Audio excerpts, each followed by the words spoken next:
Good morning and welcome to this evidence session with the officials from the Department for Work and Pensions. It's my pleasure to welcome Sir Peter Schofield, who's the Permanent Secretary, Neil Couling. Neil, remind us of your job title, it's so long. I'm Director General for Fraud, Disability and Health. I'm also the Senior Responsible Owner until the end of March for the Universal Credit Programme. Thank you. And Catherine Vaughan. Catherine, you're Director General of Finance, is Finance, that's correct. A very warm welcome. I think it's the first time to the committee? Second time. Second time. Well, very warm welcome to you as well. I'm going to start, if I may, and we received the letter in response to the committee's letter at the end of November following the session that the Secretary of State and yourself attended, Sir Peter. Little disappointed, I have to say, that it, in terms of the timing, just before today's session, 7:15 last night, it didn't really give an opportunity for members to review that. But I'm going to ask specific questions on the transitional protections for severely disabled people a little bit later on. And I also will be talking about the fraud and error bill and where we are with that as well. But I want to particularly pick up on the other aspect around the defined benefit pension scheme. I note within the letter and the response that you did say that the new Pensions Minister will be shortly responding to that report. Obviously, it's a report that of an inquiry that the Select Committee undertook and published last March. We did receive a reply that there were some issues that were still being grappled with, and that was the delay in the Department responding about this. But given that the Chancellor's speech on pensions reform in terms of how that can drive growth has been received, hopefully that means that these problems have now been grappled with. In particular, we are concerned there are a number of very important recommendations that were made in the report that are affecting thousands of people's lives, including those affected by non-indexation of the pre-1997 benefits. I'm going to quote from the report because it is very important, and given that so many of the people affected by this are now in their later years and have endured extreme hardship, the importance of this recommendation being looked at and responded to promptly is very, very important. So given the age of many FAST members, this is in the report, the government should legislate as a matter of urgency to provide indexation on FAST compensation for pre-1997 rights, and that this should be funded by the taxpayer. Now, the Pensions Protection Fund was in agreement with, was very supportive of this report and this particular recommendations. Can I have more than the new Minister will be responding promptly from you, please? Well, first, Chair, can I apologise for the late arrival of the letter? And I'm glad it arrived before today, but I'm sorry, obviously, as you say, didn't give sufficient notice. The nature of the indexation of pre-1997 obligations is a big issue. It's a big topic.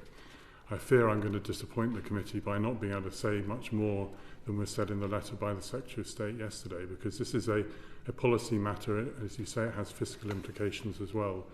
And it is right that the new Pensions Minister leads off on this rather than me. So I'm afraid there's nothing more I can say about how we'd address this, but I acknowledge the importance of the point, acknowledge the significance of the recommendation by the committee in the publication of the report last March. And I can assure you that the Minister will be coming forward shortly with a response to that. Right, let's move on then. Fraud and error. Obviously, we have the fraud and error bill that will be in Parliament for second reading on Monday. If we look at the 2022-23 annual accounts, the department said it expected fraud and error to return to pre-pandemic levels by 2027. Yet in the 2023-24 accounts, DWP now says it can't commit to substantially reducing the level of fraud and error based on current plans. So when can we expect to see levels of fraud and error return to pre-pandemic? There's further developments because, of course, since the annual report and accounts from 2023-24, we've had the budget on the 30th of October, and there are new measures announced by the Chancellor to help us tackle fraud and error, and the OBR have used those new measures and done their forecast, and the latest OBR forecast shows fraud and error from universal credit falling back to pre-pandemic levels by 2029-30. So that's thanks to the measures that we've got in place now. We should be in a more positive trajectory. But for the new committee, I mean, it is worth talking a little bit about fraud and error and the overall trajectory that we've seen in fraud and error in DWP over the years, because fraud and error rose significantly through the pandemic. And there were two reasons for that. One was because of the nature of what we were seeing right then in the pandemic with the social distancing controls, which meant that we could not do many of the face-to-face controls on identity and other things that we would have done before. And also what we saw through the pandemic, in the first 2 or 3 months of the pandemic, we saw an additional 2.4 million claims to universal credit during that period. There were some days where we had 100,000 people claiming in one day. And we took a decision that it was a priority for the department to pay people and get people into payment, which we were very successful at doing. But the result of that was that we saw fraud and error come into the system. We knew we did this in a controlled way. We were documenting all of the easements that we were making, and we were able to put those back into place as soon as possible as the social distancing rules relaxed and other things enabled us to do that. But fraud and error was already in the system by then, and there's been a huge amount of work to get that out through targeted case reviews and other retro action that we've been taking. So we've seen that as one factor.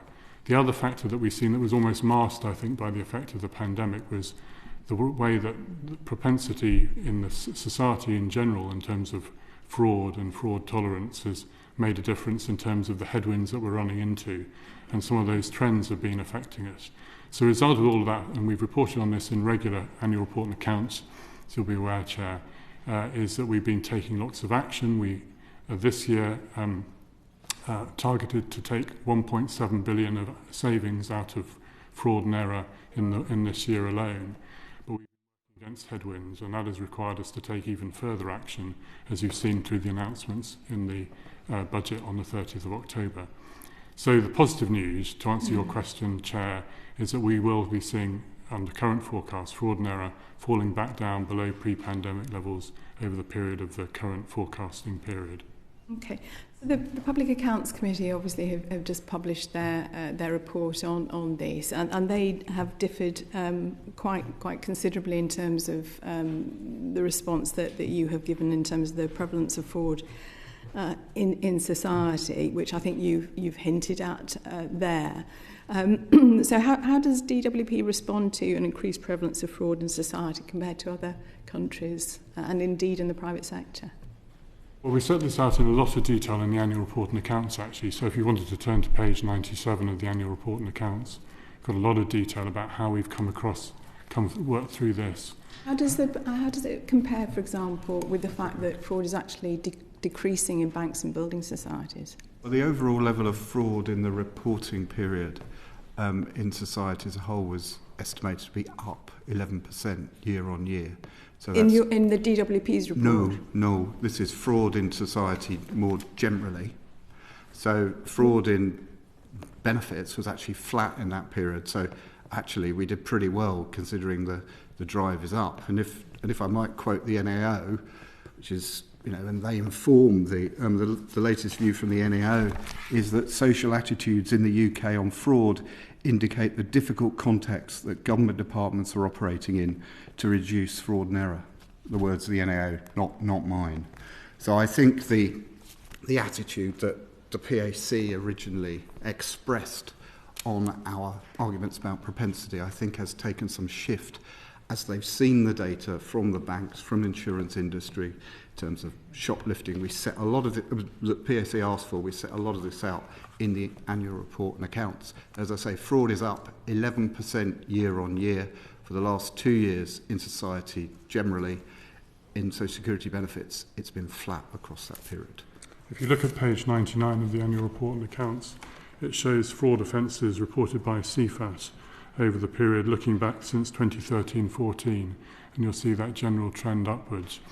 And I mean, basically, the point we're making is really that we are operating against those headwinds. Okay. And as we do a lot of work to measure the effectiveness of our measures, and we know the effectiveness and we've got our target, but at the same time we're seeing levels of fraud in the benefit system that we sample on that upward trend that we described. So are we saying then, are you saying, I'm certainly not saying, are you saying that the UK has a more fraudulent society than other OECD countries, which has a much lower level of fraud? We measure fraud to an extent that some other nations don't, so I think it's hard to make a factual statement about that. Our contacts in Europe would say that everybody is facing this rising fraud trend.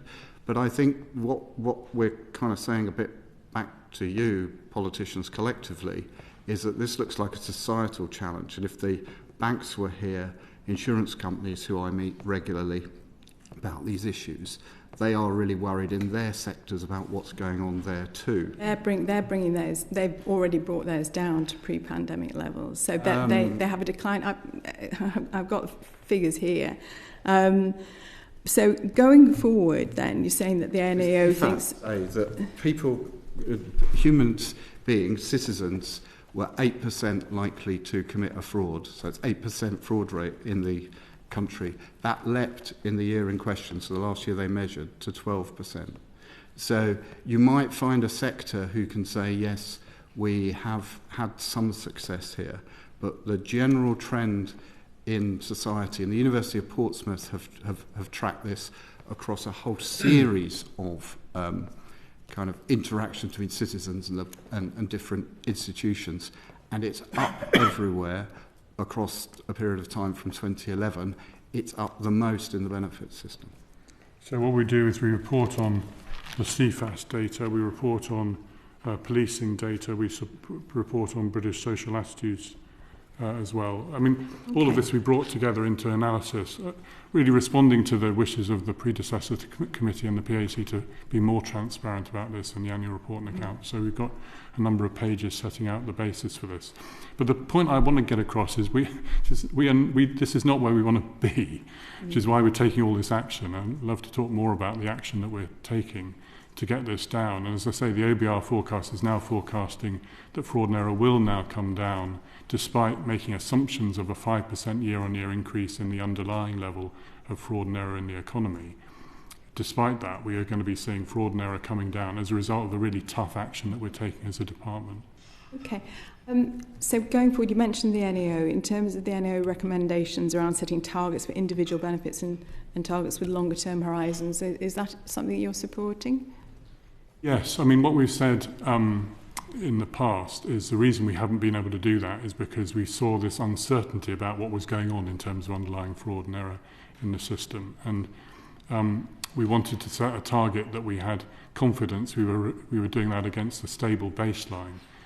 I think when we see we'll see the next set of fraud statistics this coming May, and in the light of that, I'm hoping that we'll be able to go further in terms of the nature of the sets of targets that we set and the longevity. But up until now, we've been confident about setting targets for 1 year at a time. We set a target for the year before last of 1.3 billion, which is the NAO set out. We overachieved. We achieved 1.35 billion, and in the current year, we've set a target of 1.7 billion. So going further, and I'm confident about our achievement of that. But we'll report back on that at the next annual report and accounts in the summer. Okay, thank you. So obviously we have as I said, the second reading of the bill on Monday. The headline-grabbing feature recently was about the new powers that will be part of that bill to take away someone's driving licence in the attempt to reduce fraud and error. What's the basis behind that? And can I check whether the Caldecott Guardian and Caldecott principles were considered when actually proposing this? Yes, I mean, I can give you that assurance. I mean, basically, this is about creating incentives that encourage people to pay what they're due, and it's something that we've looked at in other contexts before. So, in child maintenance, for example, we have that ability to do that, and we don't end up suspending people's driving licences very, very often, because it is the threat of that causes people, in those cases, parents who should be paying, who have the money to pay and who are refusing to pay, in those cases, encouraging them to come forward and pay because they don't want to lose their licence and the opportunities that come with that. So it's just another addition to our armour, and basically this is about those people who owe money, who have committed fraud, and who we know can pay but who are refusing to pay, and maybe that's because we can't use other routes in. This is to give us another tool that we've got to enable us to recover money due to the taxpayer. How will you ensure that those people that you decide to take down that route will be real fraudsters? What protections will you have for any inadvertent consequences around this a decision to remove somebody's driver's licence? Well, the bill sets out quite a number of safeguards, in fact, across all of the powers that we've got. And Neil, I don't know whether you want to go into some detail. It might help. These are people who have accepted that there's been fraud.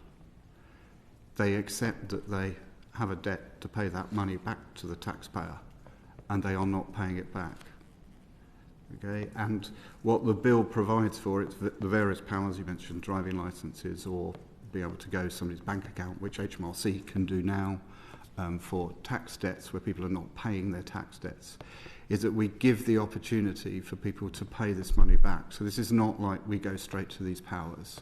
It's almost stepping through, and these are conversations. So they might say, well, Mr. Couling, you owe us this money, you have the ability to pay it back, we could take this money direct from your bank account, would you like to pay us? So the whole process and the point of the powers is designed to encourage people to pay what they owe. It's not that we say, you're a fraudster, right, we're going straight to your bank account. It just doesn't work in that way. I'm going to hand over to Damien Egan, who has recently visited a job centre. Yeah, I've been twice to my local job centre in the last few weeks. The first one I did was the general kind of visit, but I went back a second time because the work coaches were really keen for me to come in, and they were talking about fraud. And I'm speaking to women who've been working at the job centre, one 45 years, one 41 years, and they were saying they've never seen it so bad. They said we used to be pretty tight on this. Number of things that they were talking about, which I'm sure you'll be aware of, around the need for better working across with the Home Office to track when people move, and with airlines they were talking about working better with the councils to make sure we're checking identities of people and where they live. Health claims. I was surprised to hear people were getting money for health benefits, even when it might just say no can work, and then it would take months and months and months before work capability kicked in, and then they were saying there's a repeat pattern where these people were found fit for work and then would come back into the system with something else, but that it wasn't being checked. And then another one was around people who are self-employed and the expenses. One of the expenses that people can get, so one of the work coaches claimed to me that people can up their benefits, they said, by up to £10,000 a year from various expenses, and it's just not, the system isn't checking it, so it's too easy for people to go into it. So I was asking them, well, you must see prosecutions. Are there more prosecutions? Are there more investigations? And they were saying that as fraud has been going up, the amount of investigations and prosecutions has been going down. So it's created this kind of perfect storm, and actually criminal gangs are exploiting this system as well. So I'd like to understand your thoughts on that. And I guess another point, at your level, do you get the opportunity to actually go into our job centres and talk to work coaches? Because I'm sure that all of us in our job centre, that they'll have those stories and real practical ways to help. Yeah, I mean, I'm in job centres most weeks. Last Thursday it was the opportunity of Canning Town to have the permanent secretary, which was hopefully they enjoyed. But it was great to see. That's a blessing. Great blessing. A number of things come out of that, as you say, Mr. Egan. I mean, one is the passion that our people have to be delivering a great service to customers and to getting people into work, and the other is absolutely to make sure that taxpayers' money is effectively spent. And they are part of the front line in terms of helping us to know what is going on and where those are, and often it's that relationship that happens between the work coach and the customer that enables us to identify something that isn't right, and they then have the opportunity to escalate that to our enhanced review team who are able to take action. And often the frontline folk don't actually see the action that's taken because it's taken in the background, brought together with other measures. I mean, Neil might want to say more about how we're working with other agencies to do that. But they are a really important part of our frontline protection, as well as making sure that we're providing the support to get people into work. Alongside all of this, we have, and it's enshrined in the bill as well, the Public Sector Fraud Authority has been given more, been set up on a sort of statutory basis and given more powers, and that is an ability to share data across the different agencies and different parts of the public sector. But I mean, Neil, do you want to say more about what we're doing? Yeah, so Can we I'm conscious of time, and we're still on the first so bit. very briefly, the Home Office point, yes, data is the key to tackling fraud. I don't think it's AI, it's data, access to data. That's why the bill asks for more powers to get data. We're already working with the Home Office on using their border records to check whether people are coming in and out of the country and so forth in breach of their rules around benefits. In terms of the self-employed, yes, if HMRC were here, they would tell you how difficult it is to administer self-employed tax affairs too. The answer there is making tax digital in HMRC, where they will gather a lot more data, and we will get access to that data, subject to making agreements with them that will help us tackle those sorts of issues. Councils, same thing. It's about data exchanges here. And I think on prosecutions, I just make the point, the fraud is such a big volume that you can't prosecute your way out of this problem. So we are reserving our prosecutions for the most egregious, the big organised cases. So individualised frauds, there's a series of kind of administrative penalties that we would apply rather than go to the courts, because the courts themselves are very busy with their own backlogs of kind of prosecutions that they are trying to work through. So there isn't a prosecutions route to solving this problem. The big kind of frauds like those, like the big identity fraud case where there's sort of 54 million, people like that will get jail sentences and the like. A final point from me, and doesn't require a response from the panel, is in terms of the NAO report. The crime survey for England and Wales estimated a reduction in fraud incidents of 10% between 23 and 24. Police actually recorded a 7% increase in fraud in the same period. This trend may represent increased awareness of fraud rather than an increase in fraud incidents. So I think we need to be very, very careful before we make statements about this as a societal trend. It's very serious accusation to put on the population that we're becoming increasingly fraudulent. I think that's what the evidence shows. That's we've got evidence here. I quoted you the all right, let's leave it now. We're going to have to agree to disagree, and we'll have the discussion as politicians in the chamber on Monday. Can I just suggest in our next annual report and accounts we pick up on that latest set of statistics as well. I just want our annual report and accounts to be kind of open and to reflect everything, and we should draw on that set of statistics as well and put it all in a complete picture, because that's all we want to do. We want to be open and transparent with the committee. Okay. Jo Baxter.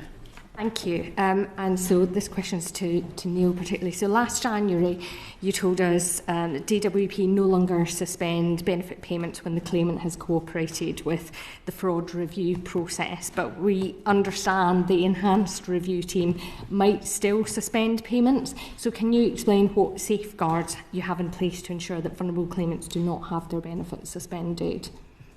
Yeah, so our general policy is not now to suspend without contact with the claimant.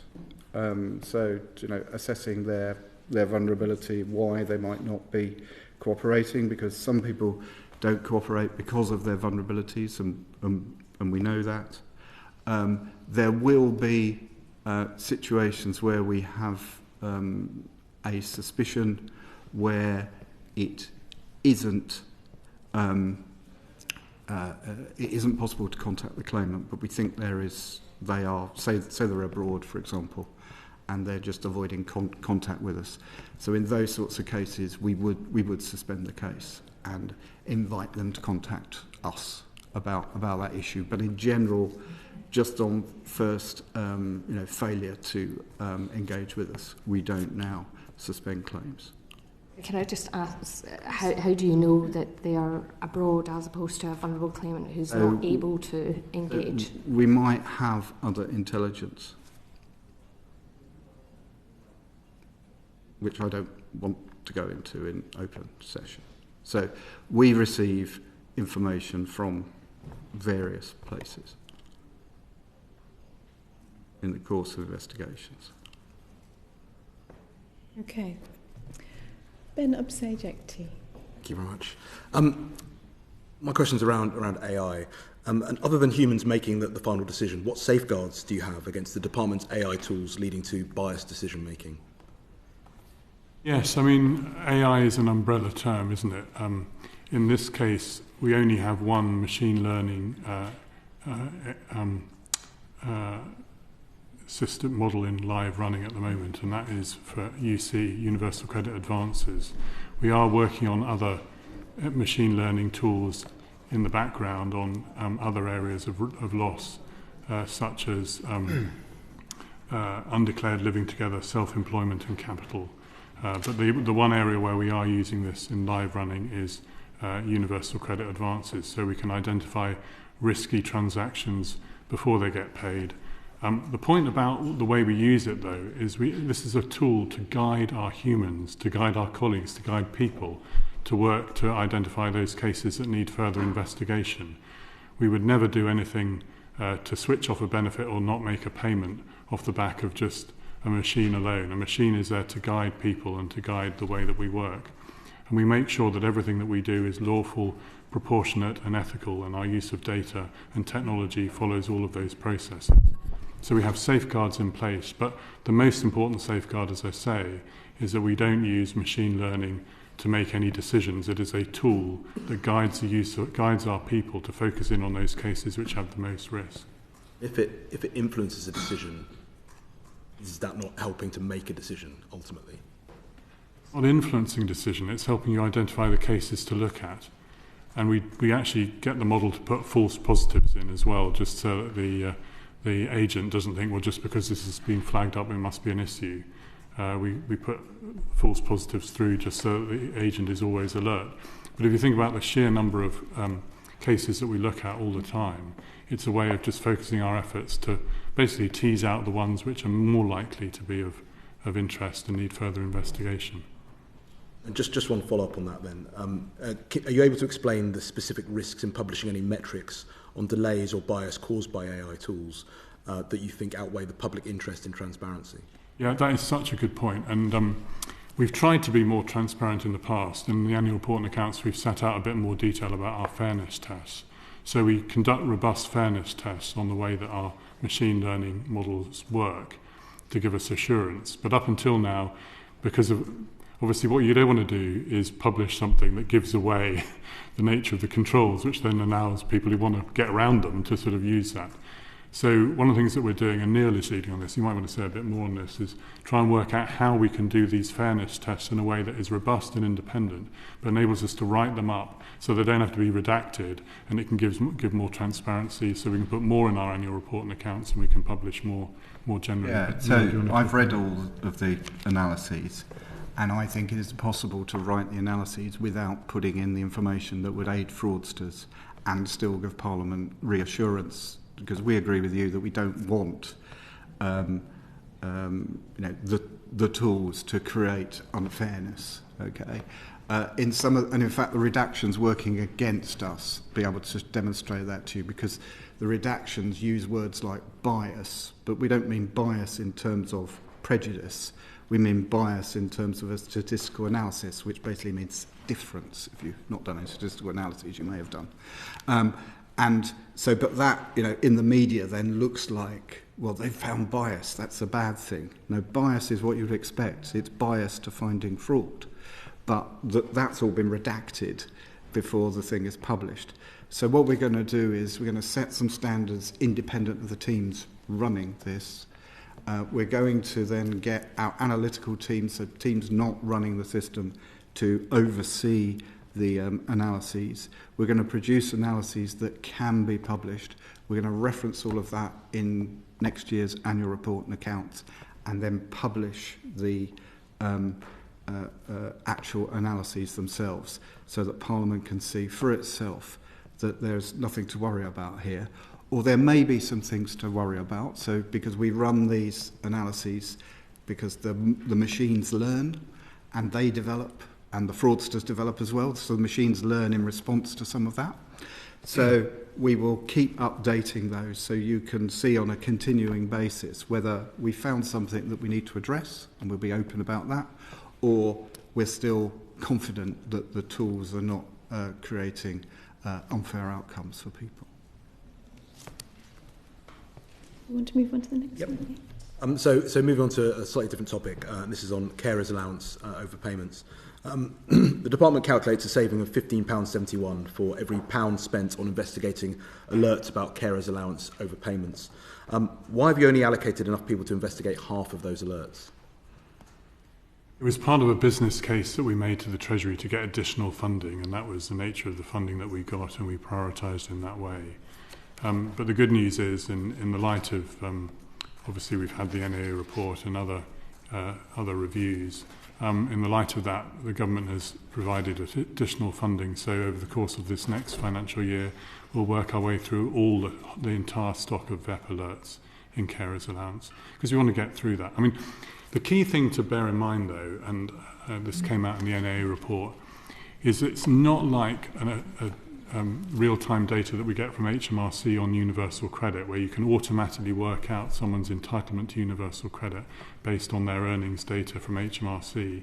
In the case of carers allowance, it is a much more complex benefit. It's an old benefit, it's a complex benefit based on legacy IT.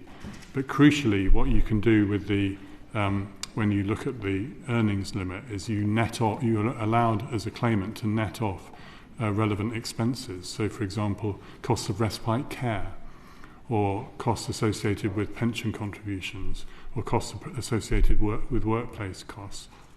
And carers welcome those deductions, and they are important. But what that does mean is that you can't just take the VEP alert that says that someone has earned more than the limit of currently £151 a week and say, well, they're not therefore entitled, because they could well have relevant deductions. What we've found is you've gone through the VEPS alerts. They do take a lot of time to go through, and ultimately only, and I think this is the statistics in the NAA report, only about 25% of those VEPS alerts lead to us identifying an overpayment. So there's a huge amount of human work that needs to go into this. And one of the things we need to look at is, are there ways of doing more automation in this that enables us to do more of these?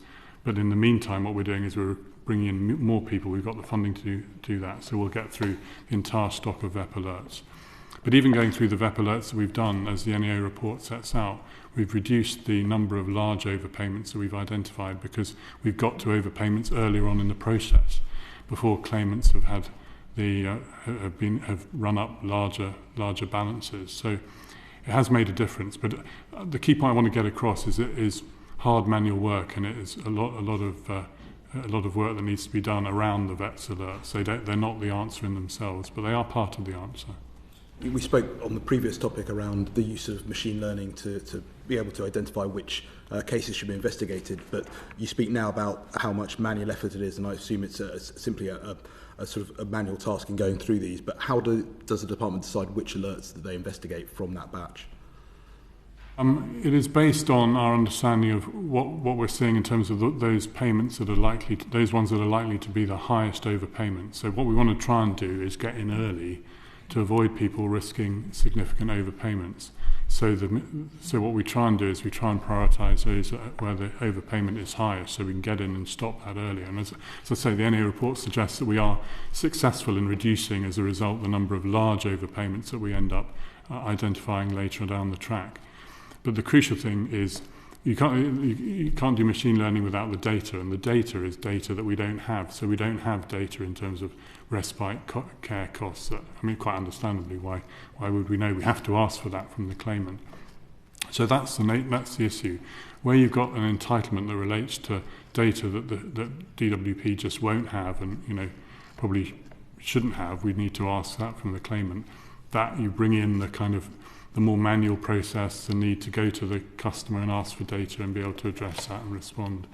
So that's the nature of that. But as I say, we are focused. There are a number of other things we've done as well. We've been testing SMS alerts, so we're able to text customers where we think we've got an alert, just to get them to encourage them to look at their own situation. And ultimately, the main message to customers is, if something has changed in your situation, then please let us know, and please let us know straight away. And there are ways of doing that online as well as phoning us up. And then one other final measure that's been announced by the government in the budget is that the earnings limit will be raised now to be equivalent to 16 hours work at the national living wage, and will be pegged to that. And this is a really important thing, because what you don't want is someone who's nothing has really changed in their circumstance, but because of a pay rise, maybe they're on the national living wage and that's gone up, they found themselves inadvertently earning more than the earnings limit. And then they don't think that's not a trigger necessarily for them to contact us. So this way, by pegging this to 16 hours, not only does it raise the limit immediately from £151 to £196 as of April, but also have the confidence that it will keep up with the growth in the national living wage in future years. And I think that is a major step in terms of making this an easier benefit for customers to be able to administer themselves. Thank you. I'm going to hand over to Joe Baxter. If we could have more succinct responses, I would be very grateful. Thank you. So just turning to benefit underpayments, I think we were all quite shocked at the extent of underpayments identified by the NAO, and those rates, underpayment rates, were highest for those with disability or incapacity benefits. So what's your understanding of why people don't report a worsening of their health conditions, and what are you doing to encourage them to do so? It's a really, really important point, as you say. That is the reason why we see underpayments and what we're calling unfulfilled eligibility being highest in DLA and PIP in particular.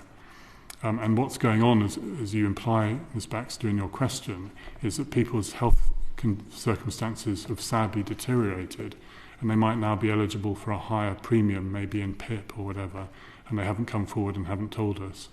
And so what we're trying to do, a number of things. One is to make it easy for people to come forward and let us know of a change in circumstance that is related to a deterioration in health. So, for example, in PIP, we escalate those requests for a reassessment up the queue so we get to them quickly. And there are things that we can do around that to make it easier for people to contact us and to do those reassessments and to prioritise that. But one of the points I made, and the chair was there when I gave evidence to the Public Accounts Committee in December, one of the things I'm really, really conscious about, and having met customers, I remember meeting a customer at a food bank in Wandsworth a couple of years ago now, who'd been through an assessment, and just the worry and concern that she felt in going through the process, and the uncertainty about what would come out of it. Her GP had encouraged her to come forward for a reassessment because her health condition had deteriorated, but she was really unsure whether to do that because she was worried about losing the money that she'd currently had. And so I do think that a real part of the process here is about improving trust in the system. And the PIP health assessment process is an intrusive process. I mean, it has to be, given the nature of the benefit, but it is it's a complex one, and it's a difficult one, and it's a subjective one. So there's a lot of work that we're doing around reforming PIP in the context of a programme called the Health Transformation Programme. And we've talked about that, I think, a little bit in predecessor committees here, and obviously also in the Public Accounts Committee. And I won't go into detail on that, but one of the big things that we're trying here, which I think could be really important for trust, is identifying a case manager early on, who'll get in touch with the claimant as they go through the process and say, hello, I'm Peter from the Department for Work and Pensions. I'm going to be looking at your claim. Let me just explain a little bit about PIP and what it involves. This is the process. Crucially, this is the evidence that you will be asking you to provide, and just think through the right evidence to provide so we can give the right decision. And then at the end of the process, when a decision is made, and particularly if the decision isn't what the customer was looking for, to be able to explain that decision and put it in the context of the evidence that they provided. Also check whether there's anything that's missing. And I think at the moment, you kind of move from one bit of a process to another. You go to a health assessor, you then come back to DWP.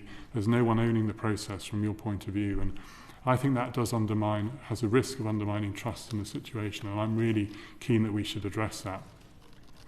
Not wanting to, managing your expectations, the health transformation programme is a long journey, a number of years before we're through this, but we are trying this out, and we can keep the committee up to date in progress in terms of how that's going. Please, thank you. Thank you. Frank McNally. Thanks very much, Chair. Good morning.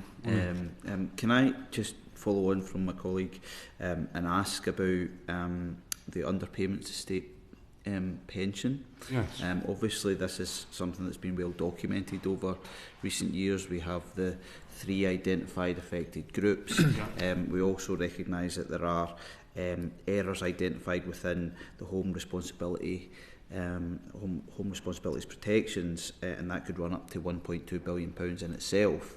I know the department has been sort of working to ensure that the repayments are made, but the Public Accounts Committee highlighted last year that the department is not doing enough to assure itself or Parliament that it can rely on national insurance records to pay state pension accurately, and the NEO recommended that the department works with HMRC to review the level of assurance over the integrity of national insurance records to reduce error and establish an early warning system to record types of underpayment errors that can happen repeatedly. So are you able to update the committee on where we are with this?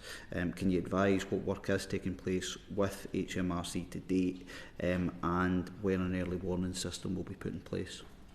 Yeah, great set of questions. I'll fire through those as quickly as I can. On the state pension correction exercise, we've basically finished that. We've been through over 800,000 records.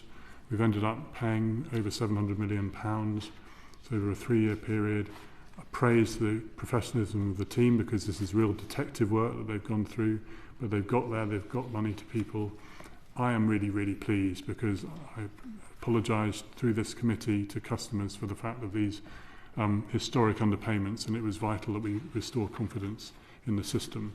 One of the ways that we restored confidence is by doing more work through our survey data in terms of getting to grips with any other historic errors that there might have been.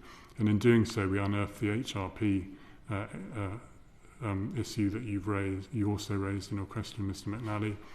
On that specifically, it's for HMRC because this relates to the National Insurance Record and linking that to child benefit claims prior to 2000. So these are quite historic claims.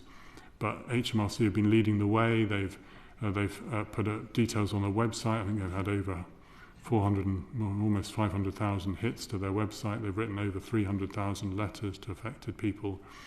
And they are now seeing cases at quite a slow rate, I should say, coming through the door, which then get addressed in terms of correcting the National Insurance Record. That then enables us to change the state pension entitlement if they're already in receipt of state pension, to then pay any arrears. And we've got through around 11,000 of those that have come through. Around 19,000 have been handed over to DWP, and we've got through around 11,000 of those, so we're making good progress on that. But at the heart of your question is, how do we stop this happening again? And there are a number of things happening. One is, as you say, the work that we're doing jointly with HMRC. We brought our internal audit teams together. Catherine might want to say a little bit more about the work coming out of that in a second. But then there are other aspects to this as well. The state pension itself, the old state pension, is hugely complex. The reforms that were made and the introduction of the new state pension in 2016 has simplified it and made it easier to operate. And then crucially, we've also been moving the state pension records onto a new modern platform, the Get Your State Pension platform, which initially was for new claims since 2016, but we're now starting to move some of the older claims over.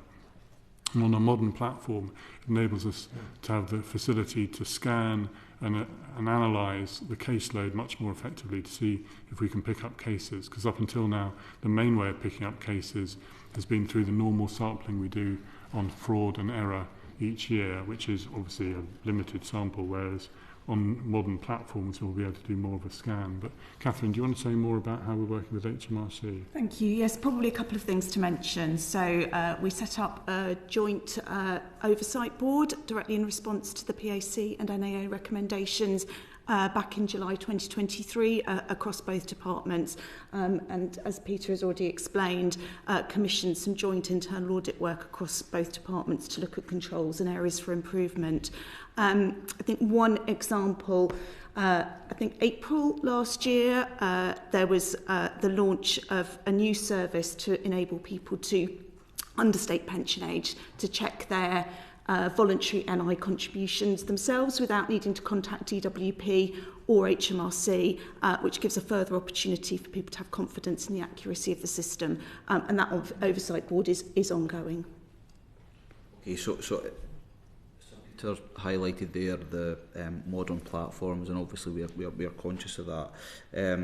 But I suppose as part of any new model that is being established, is the department working with partners looking to create an IT system or have the IT capability to record the detection of underpayments across all benefits? Are you confident that you can get to that place?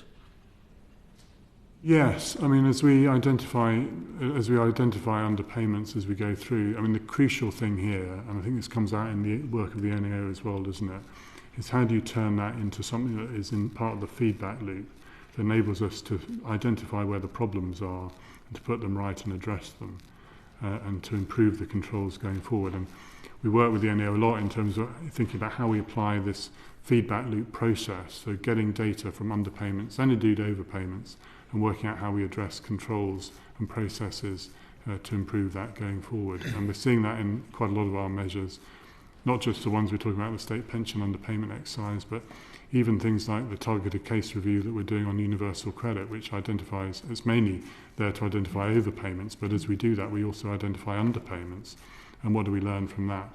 So it is a continuous process of learning as we go along, gathering data when we can, and learning as we go along and improving the way we do our processes. But at the heart of this, I do think, and I think this is something for a committee to think about in the context of policy change in the future. Thinking about the value of going for a more simplified benefit system, as we've seen with the new state pension or with universal credit. You reduce the risk of human error as part of the process, and you make it easier to make sure that we can automate processes and get money to people more quickly. So with the new state pension and with the Get Your State Pension platform, the two together, we can pay the vast majority of people who apply in an automatic way with no need for human hands, because we can draw on data on national insurance records and we can get money into people's bank accounts quickly, and that speeds the process and makes the process less likely to fall victim of human error as we do that. So it's all part of this. I just want to give the committee this real sense of a continuous improvement here, which is backed by reform of the policy at the start, improving the systems, and then learning as we're going along through continuous improvement and quality feedback. Thank you. On that, perhaps you could let us know when you think that you will have completed your final audit. I think how many outstanding cases are there to review to find on the state pension underpayment exercise? Very, very few. The ones that are left are just a few thousand where we're waiting for information from the customer. Okay. But I can write to you when that is, either when that is finished, or if we're still waiting for the last few, then the annual report and accounts will just set out exactly where we are. All right. Thank you. Thanks for that. So we're going to move on. I'm going to ask some questions around the Ombudsman's report, and I think we had the Ombudsman to the committee last week, and we were struck really in terms of the evidence that has been provided around that. So first of all, the department thought it should write to 1950s women to inform them about changes to the state pension age, but delayed doing so. And the department acknowledges that they failed. There was a 20-month gap around that. But now you think that writing wouldn't have made any difference. So I'm just trying to understand what the change in position is and why. As you say, the Ombudsman found maladministration because of the delay in writing those letters between August 2005 and I think it was December 2007. There was a 28-month period, and we've apologised for that, and that was maladministration, as you say. We then get into the question of, and the Secretary of State went through this obviously in some detail on the 17th of December, and there was also a Westminster Hall debate with the Pensions Minister as well a couple of weeks ago, wasn't there? First opportunity to speak with you, Sir Peter. So, no, that's all good. That's all good. No, yeah. I'm just putting the context. Yeah. What we found, and this was a study that we talked about, was around the propensity of people when they receive a letter they're not expecting to remember opening it and to remember reading it. And that was around about a quarter of people in that study remembered that. What lessons have you learned from that then? To rule out writing to... No. I think there's much more to it than that, actually. I think it's a much more sophisticated question. I think it's about a number of things. I mean, one is, obviously the nature of the letters that you write to make them clear. And I've talked a lot to this committee in the past about how do you make DWP letters clear so people understand what they're reading and what they need to understand from it, and if there's any action they need to take. So on carriage allowance, for example, we are now crystal clear. If you are a penny over this earnings limit, you won't be entitled to the benefit. That's why you need to let us know. We've made it really, really clear. So one of the things is clarity.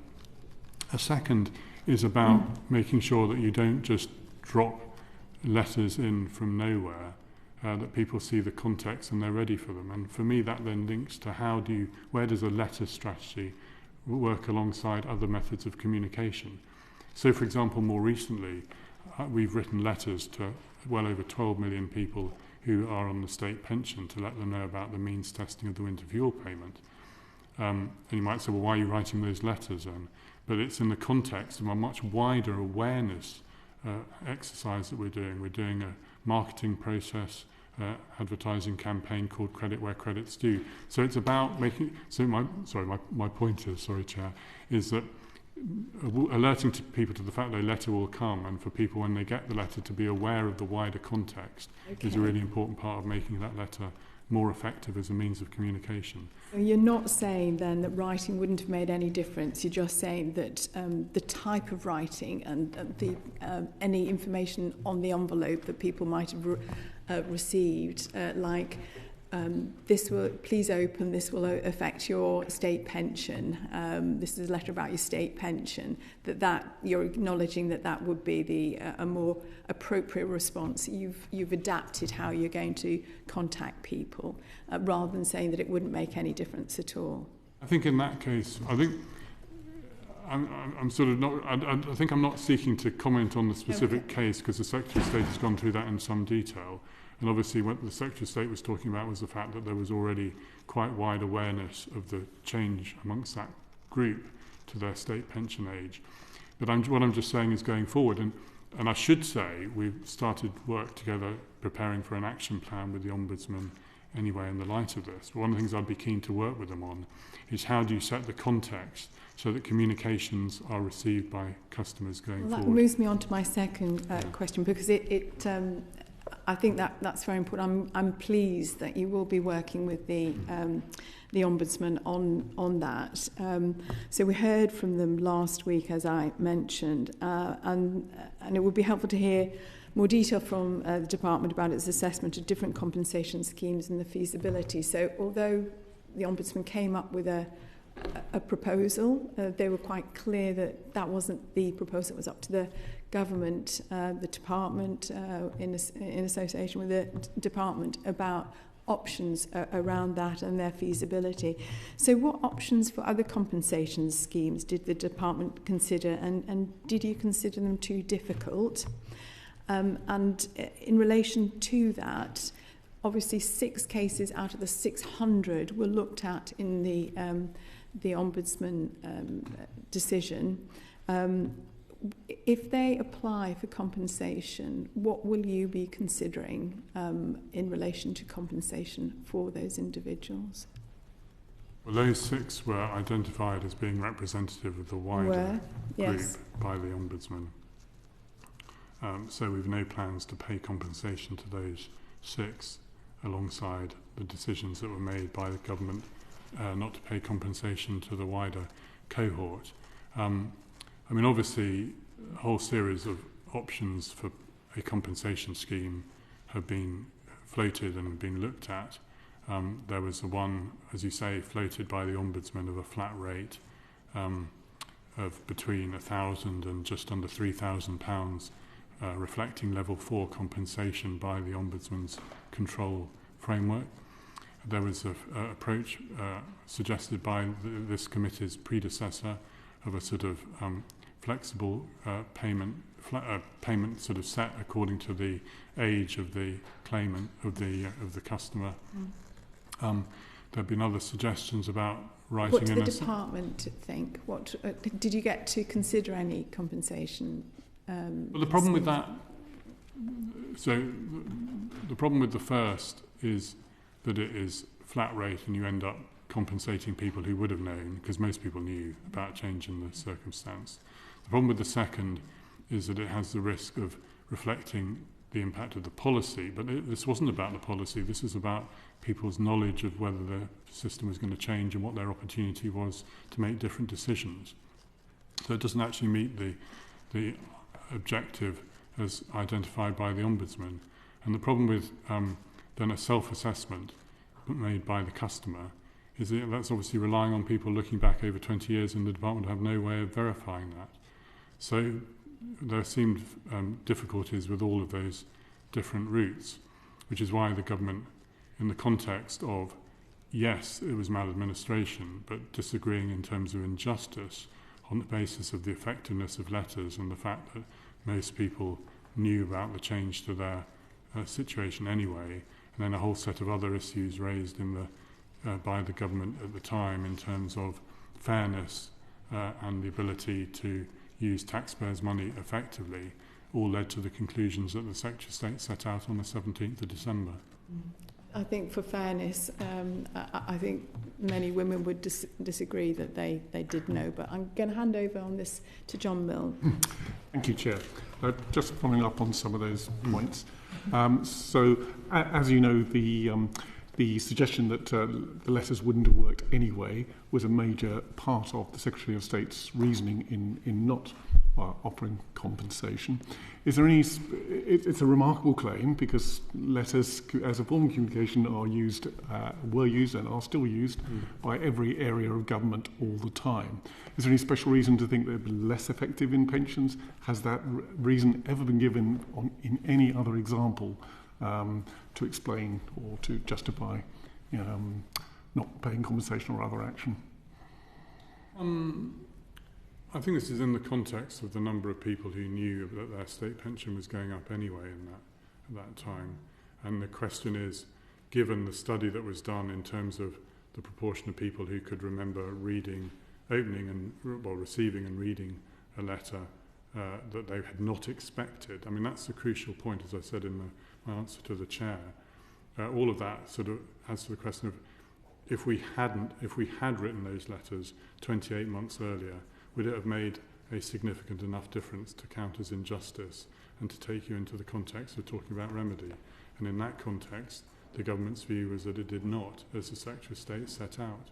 But for me, the question is, going forward with this, what do we do, and how do we, because it's crucial for us that we alert customers to changes that they need to know about in the right way. And that is the point of the action plan that we want to enter into with the Ombudsman. And as I say, for me, the question is addressing this point about letters that people aren't expecting. How do you make sure that you are, when you contact customers, how do you making sure that they are aware that this is from the government, this is legitimate. We're seeing this in a different context in answer to Mr. McNally's question about the HRP process, which is around where we're asking customers, or HMRC are asking customers to come forward with information about their child benefit records from before 2000, because that might have an impact on their national insurance. And the rate of people coming forward has been very low compared to what we projected. And the work that we've done has suggested that a lot of people, they get a message from HMRC and they don't believe it's from HMRC. And so this is for me, how do we make sure our communication lands? Sorry to interrupt. But if the case is that the letter wouldn't have worked anyway, but a better letter would have done, then is not the department still responsible, because the onus was on the department to do a more effective communication, which was perfectly possible? I think the Ombudsman talks about the very effective communication that went on through a lot of this process up until 2004 with letters and other things that were set out. I mean, then the focus of the Ombudsman's inquiry is on that 28-month delay, and that is the question that we're looking at in this context. In terms of what we do going forward, absolutely, we need to make sure our letters are more effective, but it's not only that as the only channel of communication. And increasingly, if you want to know about your state pension age, you shouldn't be relying on letters. You should go on your Check Your State Pension website, where you can identify in a personalised way what is your own state pension age and where are you in terms of your national insurance records and where you need to be. And that is the way forward, enabling online channels that enable people to self-serve and get the information that they need. And with regard to the various forms of compensation which you were talking about, the choice of the scheme actually had quite a bearing on whether or not compensation would be paid at all, because obviously some had far more higher cost implications than others. Did you actively engage with the Secretary of State over the various options to perhaps look for one that was more practical from a financial point of view? Because the one that was eventually put forward was, as you said, it was a blanket compensation for everyone, which was high cost. Did we work with the Secretary of State, or did we work with the Ombudsman? Sorry. Yeah. So did you actively discuss with the Secretary of State, okay, these are the various ways we could do it? Maybe pick this one. Well, would you accept this one because it has, let's say, a 2 billion cost, rather than this one because it has a 10 billion cost? Yeah, I mean, the basic thing I should say is I wouldn't go into detail with this committee in terms of the nature of advice that we give to ministers, but I would assure you that we gave full advice on the full range of options in this context. That would have included many of the things that you've said, but I don't want to go into a lot of detail about that because it's not really my practice to do that in this public forum. It just seems strange that we ended up with one being recommended that was never going to get approved. So that's why I wondered whether you meant it was the Ombudsman that recommended her. Yes, well, yes, sorry, the discussions would have taken place. The discussions with the Ombudsman, which I thought you might be asking that question actually, and I meet the Ombudsman every 6 months or so, and in the run-up to the publication of his report, he published the report just before he retired at the end of March, so it was still a him, Sir Rob Berringe. We didn't use our meetings really to talk about this. There was a lot of formality going on because you may recall that the Ombudsman himself had been judicially reviewed by the WASPI campaign. So at that stage they were looking to get their report out, I think. But there was quite a lot of correspondence as we sort of shared work together, and I reported back on some of that correspondence when I was at the committee on the 22nd of May last year when I was asked that question. So there was quite a lot of correspondence, quite a lot of conversation over that format. We didn't particularly talk about that. When Rob and I talked, we tended to talk about complaints and other more kind of business as usual matters. Okay, thank you so much, John. I'm going to suspend the hearing now for 5 minutes. Order.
Resuming our hearing with DWP officials, and I'm going to hand over to Jo Baxter. Thank you. So in December you wrote to the Public Accounts Committee about pension credit processing, saying that you expect to see throughput improve further through the next quarter. Can you tell us how you're speeding up the process and what is your target waiting time for new claims to be processed? Yes, I mean, obviously in the light of the Chancellor's announcement on the 29th of July with the means testing of the winter fuel payment and linking it to the entitlement to pension credit, we saw a big surge in pension credit claims.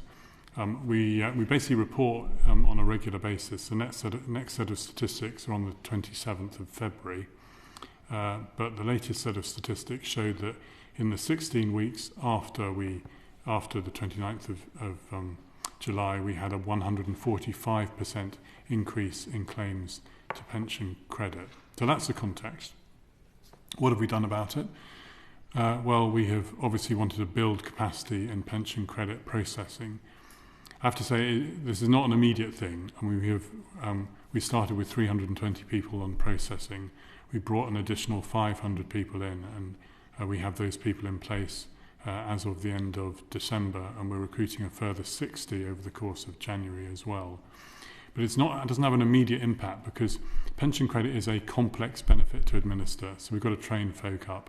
They'll be great people, but they need to be trained up. And in order to train people up, you often have to take some of the experts off from the processing to do the training. So it has taken a bit of time to get through the number of claims that have come in, and over that period, the 16-week period, we've seen a 51% increase in throughput of claims. So we haven't quite kept up with the growth in the claims coming in. But what we basically set out to do is we set out to basically process those claims that came in ahead of the qualifying date in September. We said we really want to get those processed by Christmas time. And we've been able to do that by and large with just a few thousand left that we were unable to do because we're still waiting for information from the customer.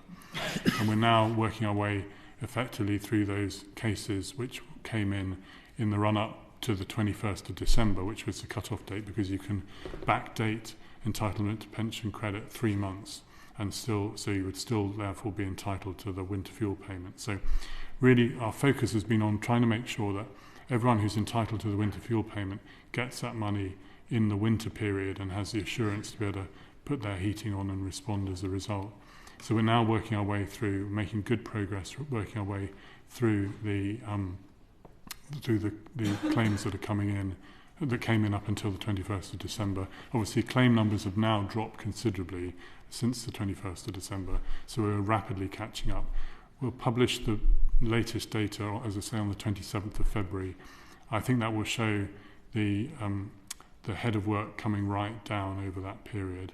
And in terms of time to process, our target is 50 working days. To give you an idea, last year we did that in 77.7% of the time. In terms of where we are now, what we saw, you can only measure that on a kind of on a cohort basis, just because of the risk in any 1 week. What you'll see is clearance times affected by, there might be a load of late claims that are coming through and are processed more rapidly or more slowly. But it did creep up a fair bit into the 60s and 70 days through the back end of last year. But it's coming down now, and I suspect it will have come right down by the time we publish statistics on the 27th of February. And as I say, at the heart of this is making sure that people get paid winter fuel payment in the winter to enable them to have the confidence to put their heating on and to feel able to be warm over the winter. Thank you. So the committee recently heard about the complexity of pension credit claims, preventing some people from applying. So what is the department doing to try to simplify the claims process, in particular through automation, for example, to try to help take up from those who are entitled to assistance? Yeah, I mean, a number of steps to that question. I mean, the first is, how do we make it easy for people to work with the form? I mean, the form has got, I mean, it's well documented, over 200 questions, although if you look through the form, around 50 of them relate to having a child on the claim, which would be relatively rare. Another 50 of them relate to having a second child on the claim. So, you can quickly knock through and you only don't have to answer anything like that number of questions in a typical claim. But what we've been encouraging is people to use the online service, and indeed the take-up of the online service and through the telephony channel as well is around about 90%. And what the online channel does is it only takes you to answer the questions that are relevant to you.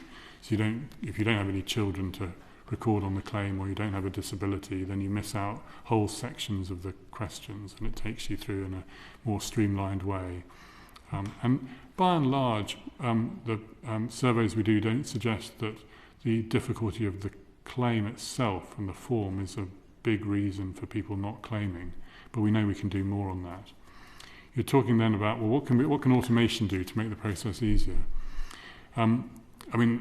The problem with pension credit is it is a benefit that relies on quite a lot of information. It's not like with the state pension. We know you're entitled to the state pension if we've got your national insurance record. Well, we know what that is through HMRC and your age and your residency by and large. So we know all of that information and we can automatically pay you your state pension. With pension credit, we need to know a lot more about you, including whether you've got savings, for example, or some health conditions or disabilities or children to record, which we just won't know. So we have to ask the claimant for that. But one of the things we're doing right now is looking at how we can use data that we've got on people's housing benefit claims to enable us to identify people who might also be entitled to pension credit. The first point of that is we've written to 120,000 people who are pension age on housing benefit but not receiving pension credit, but where on the basis of the information we've had from the local authority, we think they might be entitled to pension credit. We've written to them to encourage them to claim.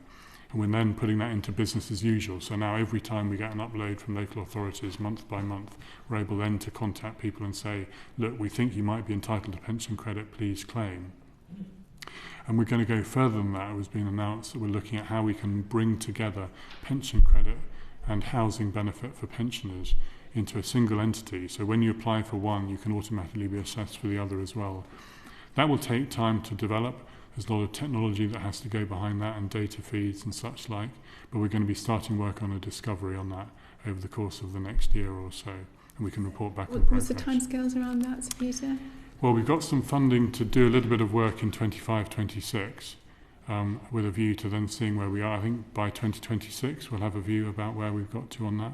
Okay, it's a long lead in time. Okay, thank you. Are you all right? And then the final point I think was more broadly, I think I heard some of your witnesses in the past saying, well, why don't we just automatically pay? But at the heart of that is we just don't know the information that you would need to be able to populate someone's claim automatically.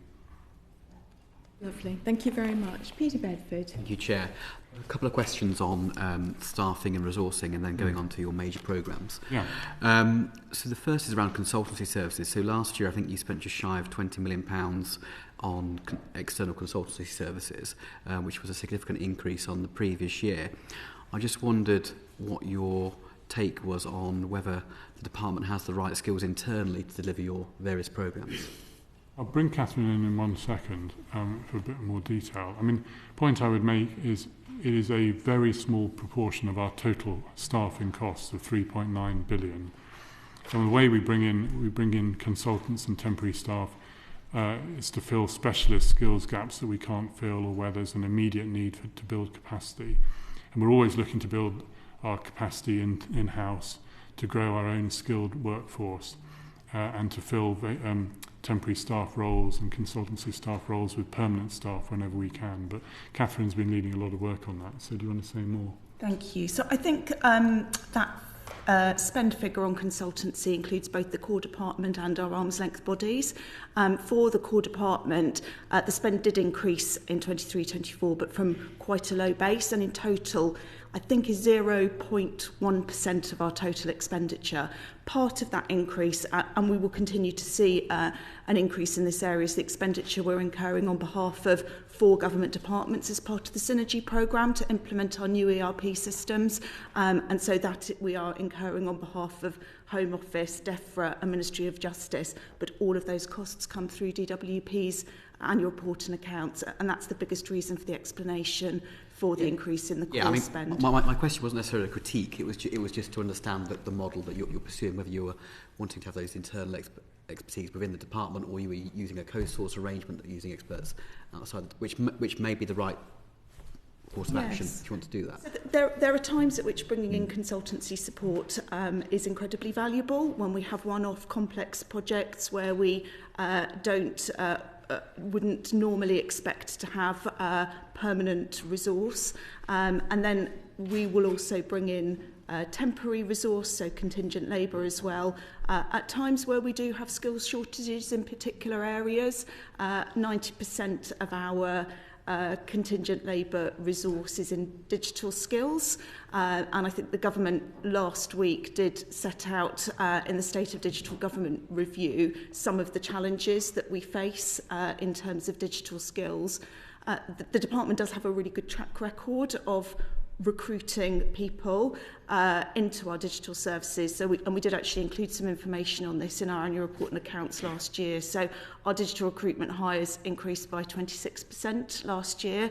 And we've built some fantastic partnerships with universities, with the British Computer Society, with Women in Data. So it is a difficult environment to recruit digital skills into government, but I think we're doing some excellent work to make it attractive to join DWP. And in terms of fixed-term contracts, I note that in 2021 there was 22%, I think, was the figure I've got here. It's gone right down to single-figure percentages now in terms of your fixed-term contracts and those on permanent contracts. Yes. Does that still give the department the sufficient agility to adapt and be agile to the need of projects or various initiatives? Yeah, so those fixed-term contracts, I think there was a significant increase in the use of the fixed-term contracts during COVID when we needed to bring in temporary short-term resource very quickly. The department then converted quite a lot of those fixed-term contracts into permanent resources, and that's part of the explanation for the shift. And we will always review our model about whether we bring in people permanently or on shorter-term contracts, depending on what we think the needs are going to be at any one time. But it is an important part of the blend of resources that we choose to bring into the department. Okay. Yeah, we doubled the number of work coaches during the pandemic, and many of those folk were brought in on fixed-term contracts. The other really important dimension I bring in, well, since I've been permanent secretary, one of the things we've done is we've in-sourced quite a lot of capability that was previously outsourced to give us more control. So on digital, we outsource so much of the delivery of our digital services to outsource suppliers. We brought that in-house, so we've got more control. The same is true on estates, where up until 2018 we had a PFI contract, which meant that we had no real oversight onto the state of our assets. Since 2018 we brought that in-house. We built our own in-house estates team. It's given us the opportunity to regularly assess the condition of our estate and to be on top of that, and life cycle investment, and enable us also to think about a estate that we want to divest of because it's of the wrong quality for what we need going forward. So it's just an example of how we use insourcing. And just before I turn on to the major programmes. Can I just quickly bring in Joe back? So it's about the PSC dispute and any information about that. It's just to ask what steps you've taken to resolve the dispute with the Public and Commercial Services Union. Which particular dispute do you mean? So I understood there was a dispute with DWP in some areas. I think it's a dispute with G4S. Yes. Oh, sorry, it's a G4S dispute. Yes, sorry. Not in dispute with us. No, okay, yeah, sorry, yes. Obviously, they provide services. Yeah, so you're right. G4S provide guarding services to us, which is very important. And we've been, obviously that is a dispute that PCS have had with G4S, who are our contractor. We've wanted them to work together to find resolution. I think they've made good progress on that. But that is, fundamentally it's a matter between PCS and G4S to resolve.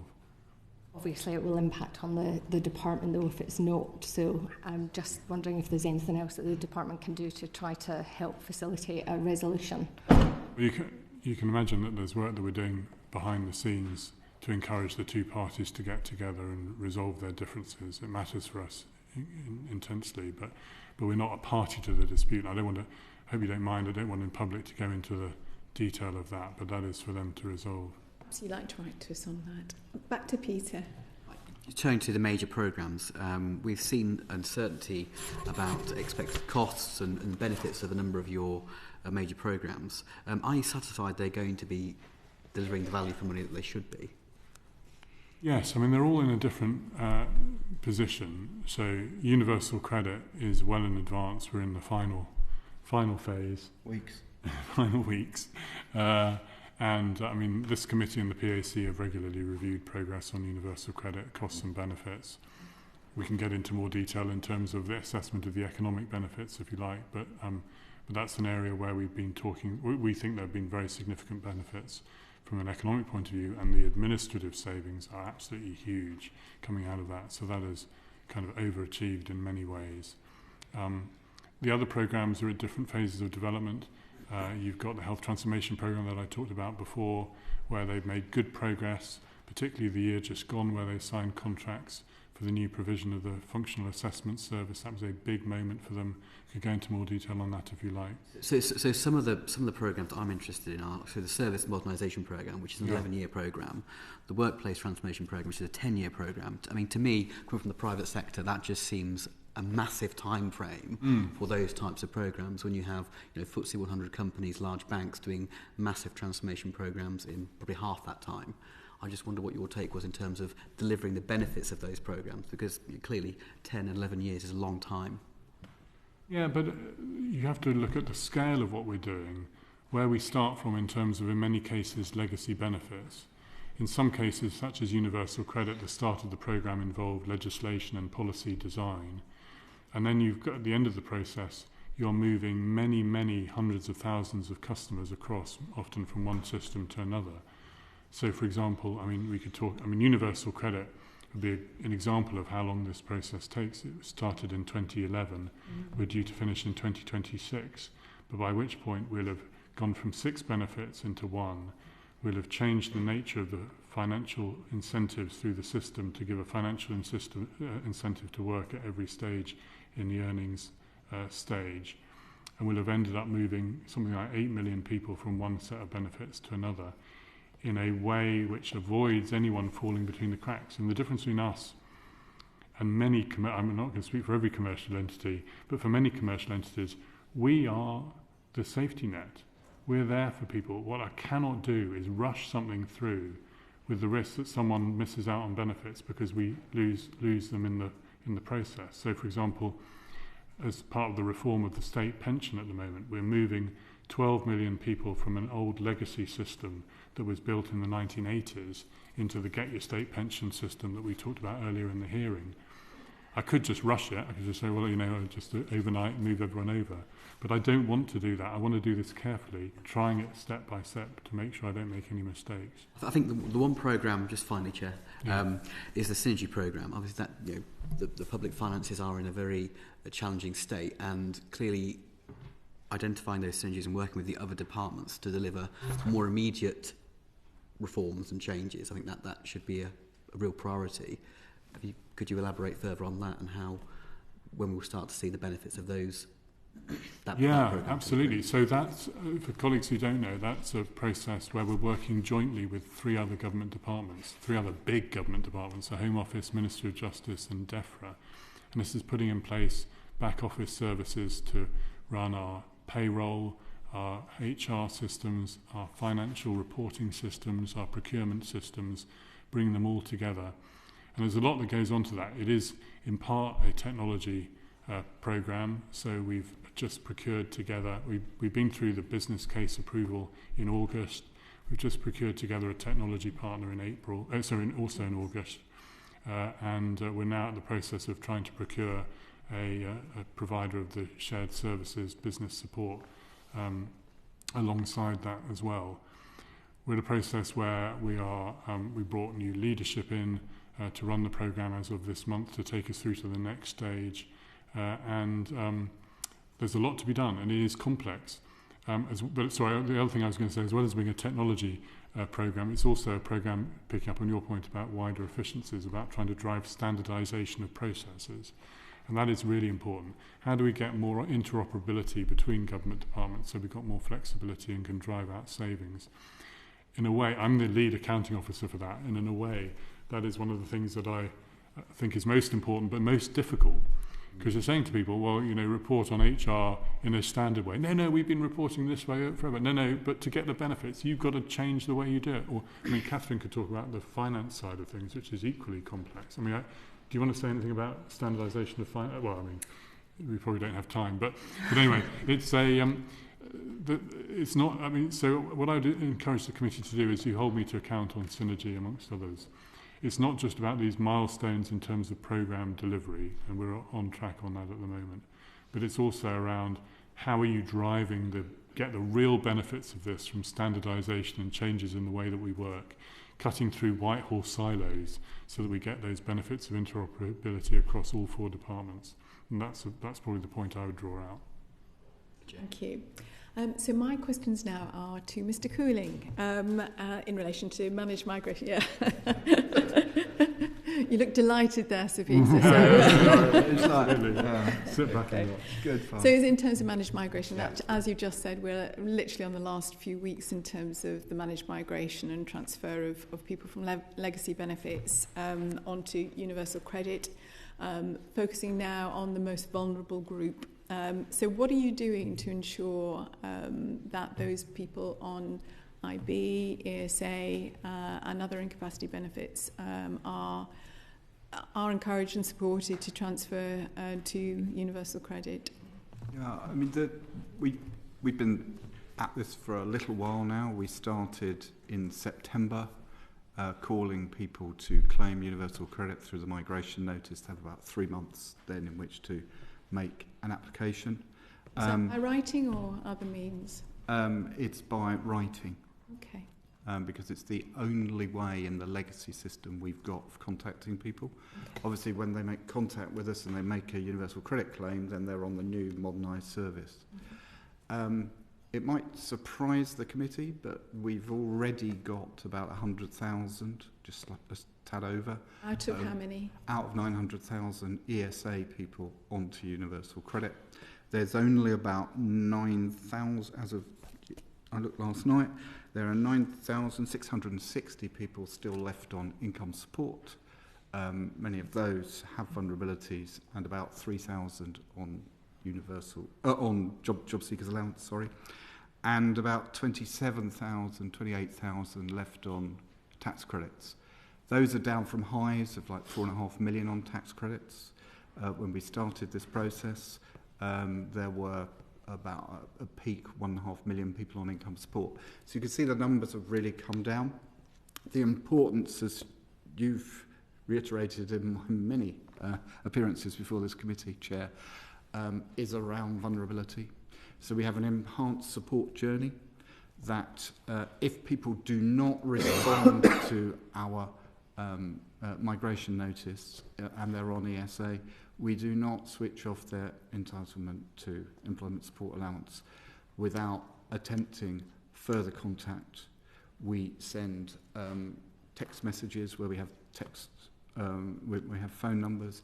We contact other parties, social services and others who may be in contact with the claimant. We check our old records to see if we've got any routes in.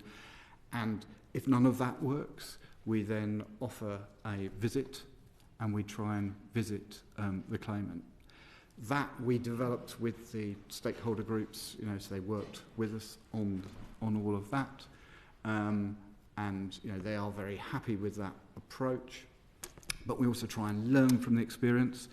So one of the things we were finding in some cases were that people were making the initial application, but they then didn't have the confidence to follow through. So you apply for universal credit, you then have to verify certain of your circumstances, and then your first payment. Mm-hmm. So we're looking now at how do we support people in that initial assessment period to make sure that they don't drop out, having made a claim, terminated their ESA, and then don't go through and make a claim to universal credit. What is the attrition rate? And consider people on JSA as compared, for example, to IB, ESA, IS. The attrition rates are basically zero in terms of if it was your concern that people were not claiming. So it's about 96% of people do claim, but you have a sort of natural rate of kind of termination of that. How does that compare then in terms of the transferring group? How does that fallout, that attrition, compare to normal? As you say, people will leave for various reasons. But that's the normal rate. So we're basically getting people over onto universal credit, with the exception of tax credits, which we've spoken about before, I think, at previous hearings. But for ESA, it's almost complete. It's not, I don't want to say it's absolute, but it's within a tolerable limit there. And of course, we have the fail-safe or fallback in the service, which is you still have a month after termination to make a claim to universal credit, and you will qualify still for transitional protection should you make a claim. So we really work to support people through this process. It does require the claimant to make applications and to come onto the service, so there is a need to support them in that. We're seeing a much higher rate of telephony claims than we would see in the normal caseload. So normally telephony claims run at 2 to 3%. We're seeing 15-16% for ESA, but we'd expect that. And and we're set up to handle that level because you've got lower rates of digital kind of capability and awareness. All right. So you mentioned in terms of transitional protections and so on, and obviously this was one of the questions I asked in November to the Secretary of State, and the response to which we had last night. I have to say there are lots of questions that I have on this. I'm going to ask a couple, and then perhaps if we write to you with further information, because there are lots of questions from that letter about how the most severely disabled people are going to be protected. And I appreciate what you've just said in terms of what you put in place. So how many people are you expecting to transfer to UC who have severe disability premiums?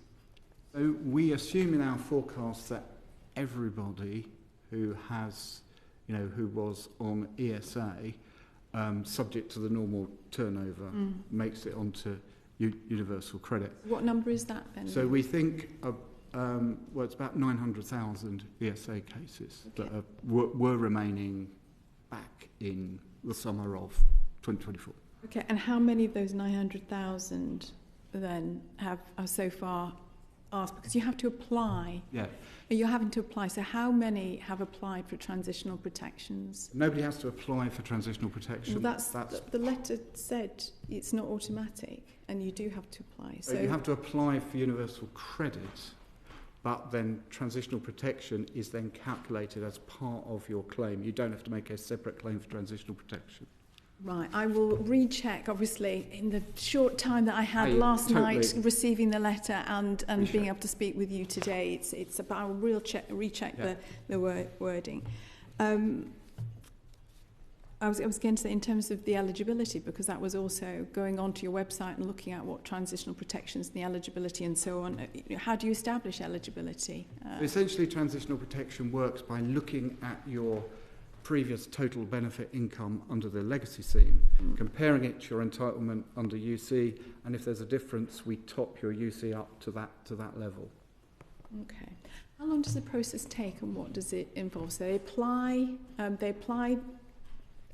online, on phone for transfer to universal credit. How long will their transitional protections take to be confirmed? So we're paying in full about 95% of people within a month who claim for universal credit at the moment. And if we can't calculate their transitional protection, we make a part payment to people, so they're not left without money. There's also 2 weeks linking payment from your employment support allowance as well that is paid during the period in which you've claimed universal credit. Okay, and how much does, in terms of the value of that part payment, how much does that relate to? Because severe disability, it's most severely disabled who have significant additional costs.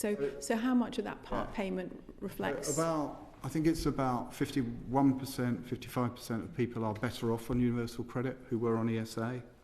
The typology of case that isn't better off, as you've said, Chair, is people who were formerly in receipt of severe disability premium, and that can be, worth to people's, say £100 a month of transitional protection.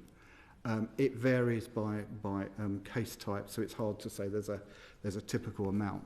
But it's a seriously important thing to get the transitional protection calculation right and done on time. And as I say, in 95% of cases, we are managing that to do that. That's actually better than the new claims performance at the moment. So the teams working on this are doing an exceptional job in pulling people across safely into the new service, which I would say is why, as MPs, you probably haven't heard lots. You probably comes as a surprise to you that I've done 100,000 already, or that 1 million tax credit cases have, processed through the service.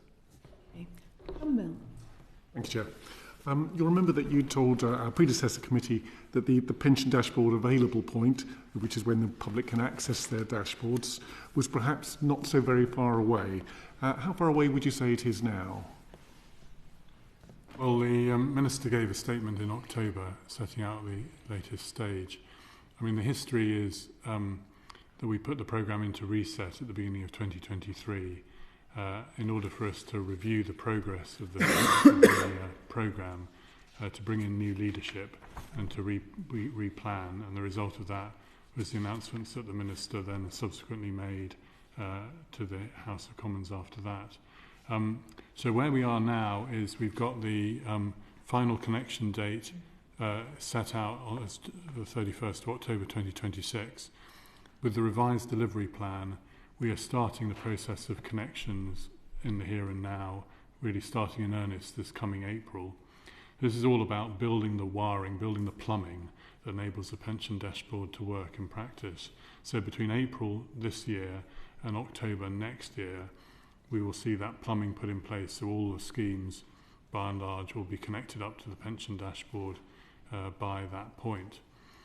The question that we're all asking as consumers is, when will there be the ability then to use the infrastructure then to be able to have a pension dashboard that we can operate? And what the Money and Pension Service is doing is it's prioritising delivering its own Money Helper pension dashboard as soon as they can. We're not setting a date yet for readiness for that. I'm sure the Money and Pension Service will keep the committee up to date with progress, or I'd be happy to do so as well. But the idea is that we have a service that is operated by the Money Helper system first, and then subsequently will allow commercial entities to set up commercial dashboards off the back of that. And why has the government decided to prioritise launching the Money Helper first as opposed to connecting commercial dashboards? Because we want to make sure we've got it right. So we're connecting all of the pension systems up.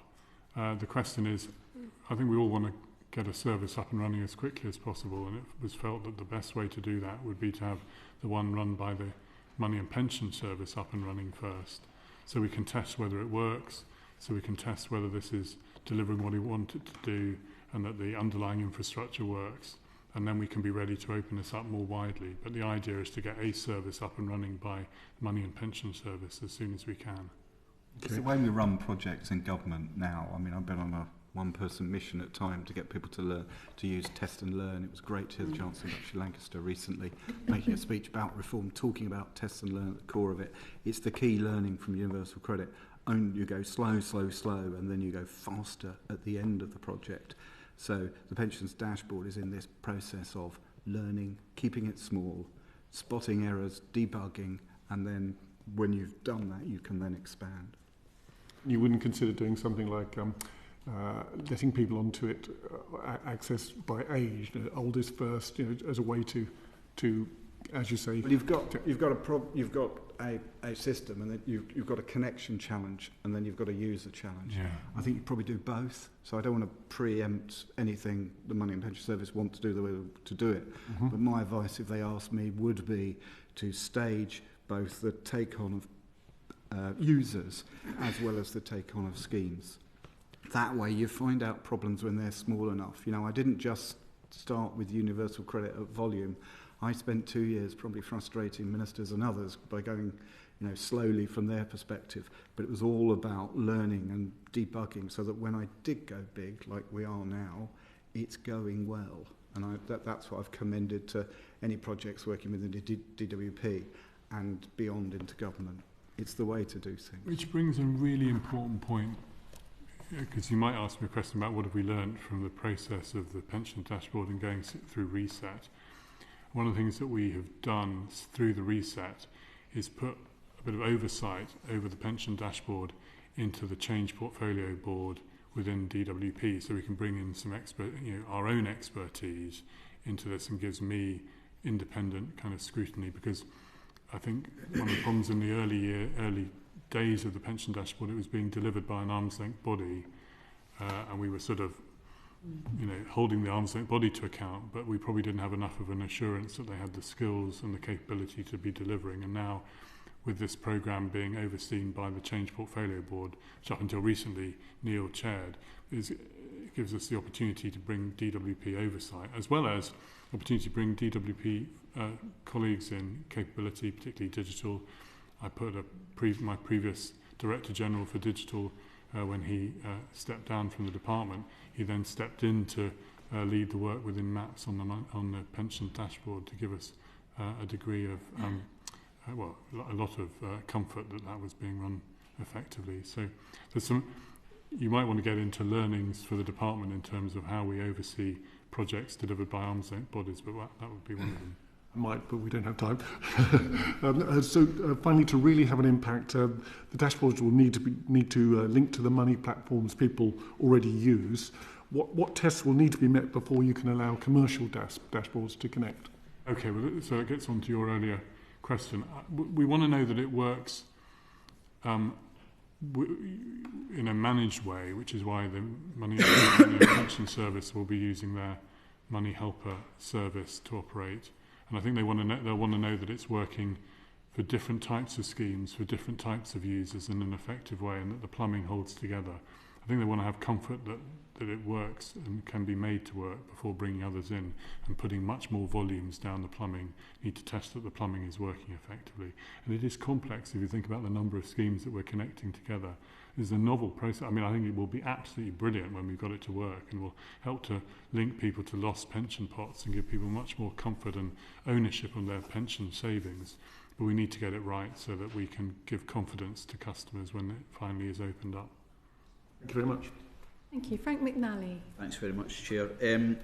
Turning to the Health Transformation Programme, in 2023 the Public Accounts Committee highlighted concerns that HTP risked not ensuring what it called important transformational change in the experience of claimants. Since that was issued, what steps have the department taken to ensure that the concerns of claimants are being taken on board? And as we move forward with any further changes, what are you doing to ensure that claimants' experiences are at the heart of the programme?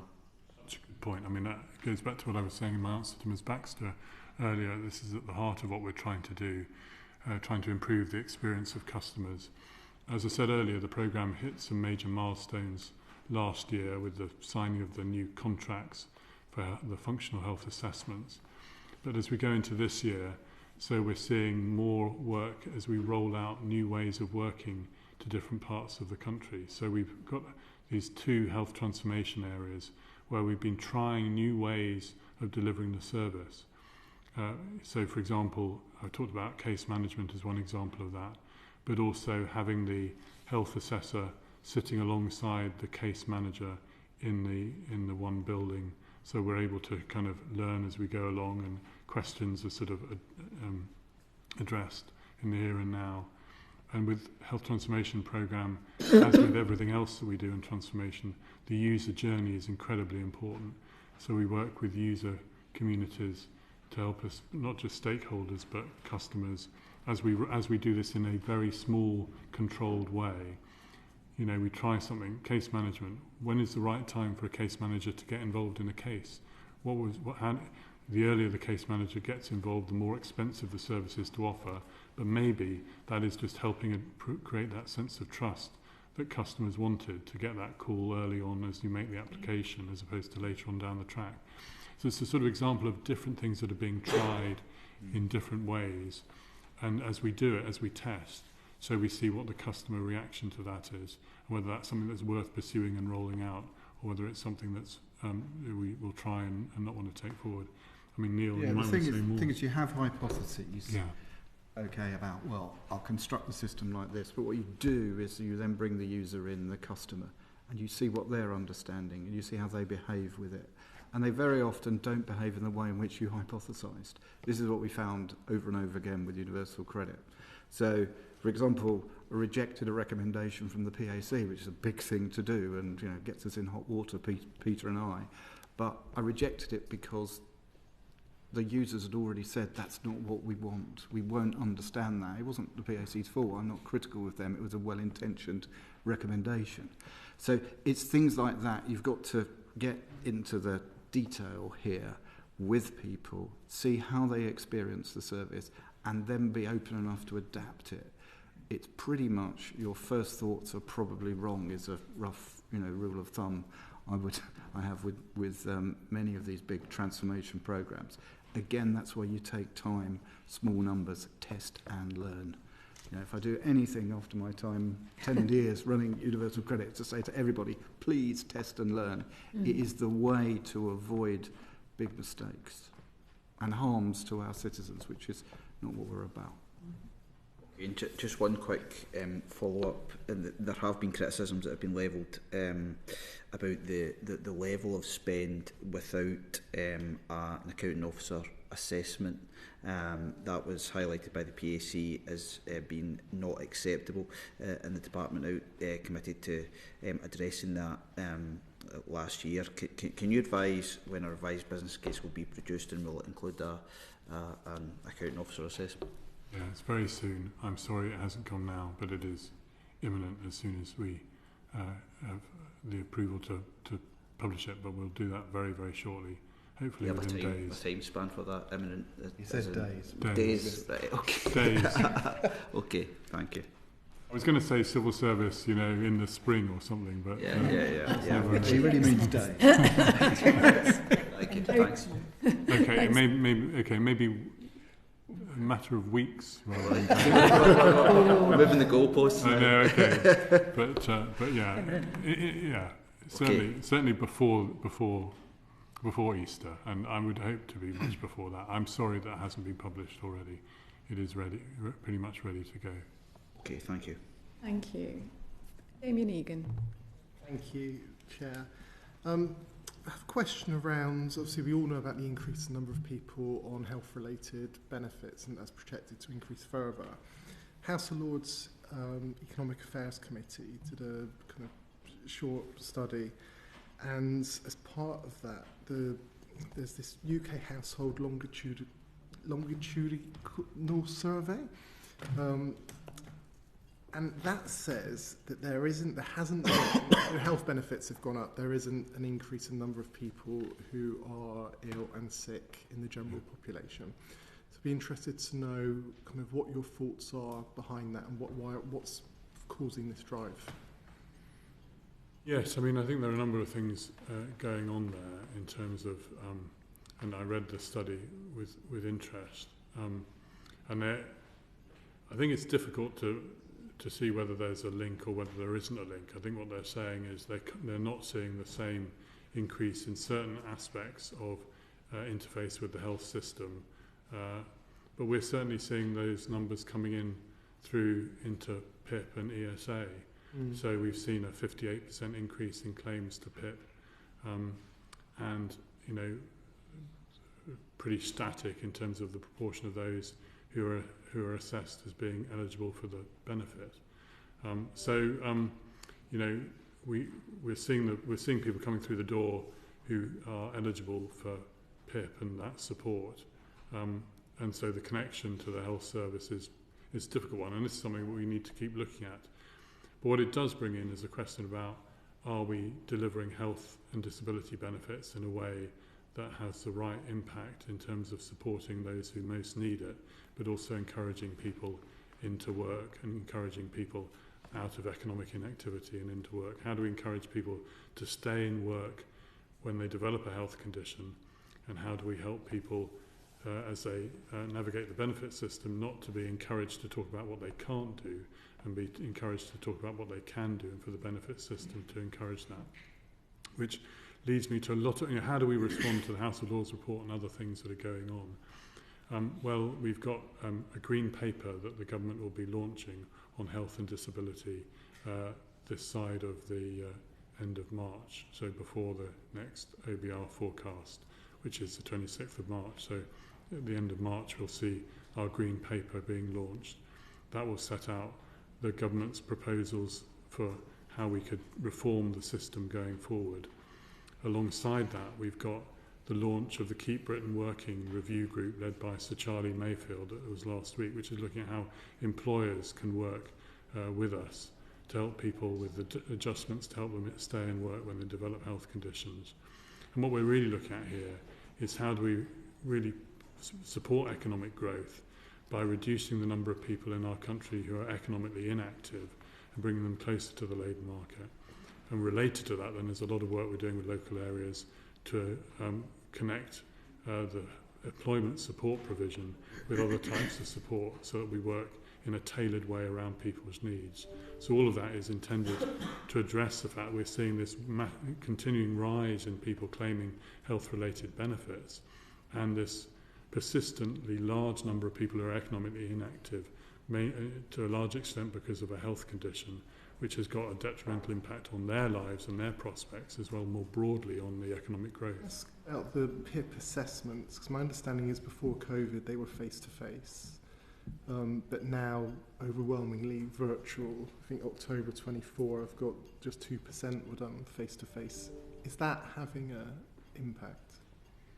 It's something we keep under review. I mean, when we last did a study on this in about 2022, it suggested there was no real difference. And obviously, in order to restart health assessments as we came out of the pandemic with social distancing in place, telephony appointments were they were the best way we could do that, because face-to-face was more difficult in those early months coming out of the pandemic. So as we tested that, it suggested it was no less effective. But it's something we need to keep under review, because clearly we need to make sure that the support goes to people who most need it, and that's something we continue to do. Shall I move on to the question? Get Britain Working. So we've got the Get Britain Working white paper. I guess what can we expect to see by this time next year, particularly from the kind of what a customer can expect to change? There's activity going on many, many fronts. And we were successful in receiving £240 million in the budget, in the spending review for this coming year, that we're using in a number of different ways really to motor things forward, on top of a further £115 million for the Connect to Work employment scheme. So what are we seeing? I mean, this is a year of really getting things moving, both nationally and locally. So nationally, there's 55 million being spent on the Jobs and Careers Service. And what the Jobs and Careers Service is all about is taking the job centre service, but operating in a different way to enable us to be working as well as for people who are actively looking for work, for people who are economically inactive or people who are long-term unemployed, and providing a support in a variety of settings. And we're seeing some of that in action now. So I had the privilege before going to Canning Town Job Centre, I was at the Poplar Aberfeldy Village Community Centre in Poplar in East London. And there it was amazing to see. In that new community centre run by Poplar Harker, the local housing association, we had job centre work coaches who were based out of that building, bringing their caseload with them, people who are long-term unemployed. And in that setting, in the same building, you had upstairs, you had a digital skills course, you had the connection with, we had ESOL courses, English as a Second Language courses, you had connection with the housing associations for housing issues, you had life skills like learning to cook on a budget, and then across the way there was the health service, the primary care service, the GP surgery, We had a DWP disability employment advisor in there, and we had someone in the reception. So when someone came in for a fit note, we were able to talk to them about could they be supported into work. So that is an example of the Jobs and Career Service, which we want to roll out everywhere, kind of operating in a way in practice already. And that's not the only thing you'll see. So that's one thing, the Jobs and Career Service working differently. The second thing is Youth Trailblazers, which is 45 million in 8 different places, working with local areas, building on the success of youth hubs in some of those places, but working with Merrill combined authorities to develop new ways of integrating training, employment and skills together for young people to help them to avoid falling out of employment and training and into the NEET kind of category. So we'll be seeing plans being worked up in those local areas. We've got 125 million of money for Get Britain Working Trailblazers, tackling inactivity in another 8 places. 3 of those are linked to NHS accelerators. And then alongside that, we've got the Connect to Work programme, which is employment support, helping people who find it difficult to sustain employment. And the crucial thing is, we're doing a lot of this work in partnership with local areas. We're reaching out people who are economically inactive rather than just people in the intensive work search and universal credit. And what we'll, I think, be seeing over the course of the next period, so hopefully by this time next year, or when I'm back or whenever I'm back next, we'll be able to talk about many of those locally led plans out there being talked about, being delivered, young people or people who are economically inactive benefiting from that. Hopefully be able to talk about some people whose lives have been changed through that money operating in a new and different way. But it's early days, but this is the process of trying things out and learning what works in different areas, recognising that different local economic areas have different needs and different opportunities. Thank you. Just before we sign off today, I just want to ask if you might write to me in terms of how you use epidemiological data. So Damien mentioned one particular report in terms of, for example, the flatlining life expectancy or declining life expectancy in areas like mine, and how that's also reflected in healthy life expectancy, how that affects what you do in your plans. I think that's really, really important. We should have strong evidence that is driving our policy frameworks. I'm going to bring this proceedings to a close. I'm very, very grateful to all of you for coming, providing evidence to the committee. Order, order.